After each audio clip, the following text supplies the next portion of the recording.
Indianapolis Colts are at home this week in a bit of a now or never game versus the Cleveland Browns, who feel a lot like those banditos from that old movie.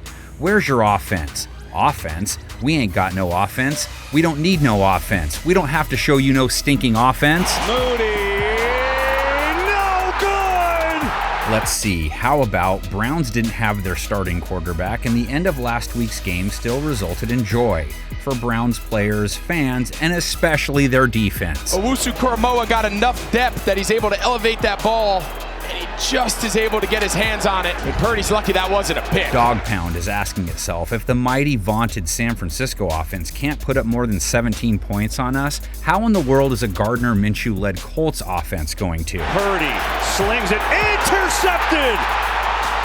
Martin Emerson has it. Yeah, well, holding San Francisco without CMC and Debo at the end is one thing. The Colts offense, well, it's one of the offenses in the NFL, so stay in your lane, bro.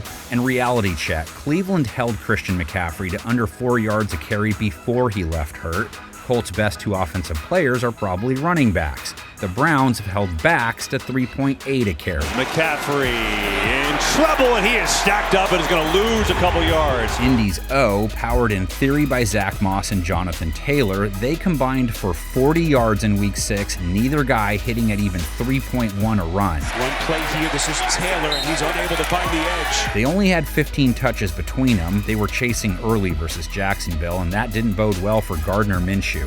He looked very much like the real Uncle Rico, throwing 3 INTs. Minshew, fresh set of downs, wobbling pass, intercepted. Throwing the ball on Cleveland is not how you want to try and move the ball either, especially if you don't have a run game keeping them honest. Browns DBs holding QBs to a low 70s rate now made Brock Purdy look like a dude who went last in the NFL draft. Held the league's rating king to a mid-50s rating, just 4.6 yards per attempt allowed, only 125 yards. Really nice job, well timed. Denzel Ward got there just as that ball got to Ayuk. Minshew will have to perform under pressure, and he does have a mid-80s rating versus 4 or more pass rushers.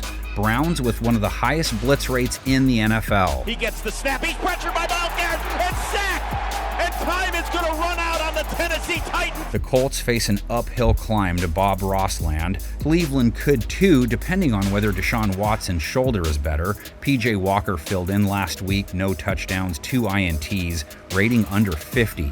But the only drive that mattered was his last. 4-man rush, Walker taps it, throws it near side, first down, David Bell! Still, the Browns would love to have Watson back this week. Whoever the QB is will have Amari Cooper to work with. He had 108 yards with Walker throwing to him against San Francisco's star-studded defense. There's Walker, he has some time, gonna loft it up, Cooper's wide open, he's got it, makes the move, Cooper, foot race! He seems like he could have another big game, being the Colts have allowed a 99 rating to wideouts in 2023. It's Puka Nacua in overtime! Indianapolis' secondary wasn't terrible versus Trevor Lawrence last week, though. Picked him off, held him to just 181 yards. Lawrence's pass is intercepted, and Juju Brents was there to pounce. The Colts played the pass well enough, played the run well enough, held the Jaguars to 4 for 14 on third down. They're feeling like Shaggy. 37 points on the counter wasn't me. It's feeling the pressure, just flings it near side. Boy, that was nearly picked. Colts also held Travis Etienne to 3.1 a carry, Jacksonville to 2.9 a run, and that wasn't a fluke, holding running backs to 3.6 a carry for the season. Etienne is ripped down behind the line of scrimmage. Browns will want to lean on their run game plenty no matter who's behind center. Jerome Ford, 84 yards versus a tough San Francisco front, 4.9 a carry. Kareem Hunt scored. The Browns went for 160 rush yards versus San Francisco, 4.7 per. Gonna flip it to Hunt, he's got blocks, Kareem Hunt, all the way, touchdown Cleveland! Browns are starting to believe the Colts facing a season that will require a lot of Minshew magic. He's the modern-day Fitzmagic, so don't count anything out. Comment section is yours. Finish it with happy conclusions, I guess. We conclude with some predictions. I feel like George Carlin all of a sudden. So I can say pricked my finger, but the endings are... okay, whatever.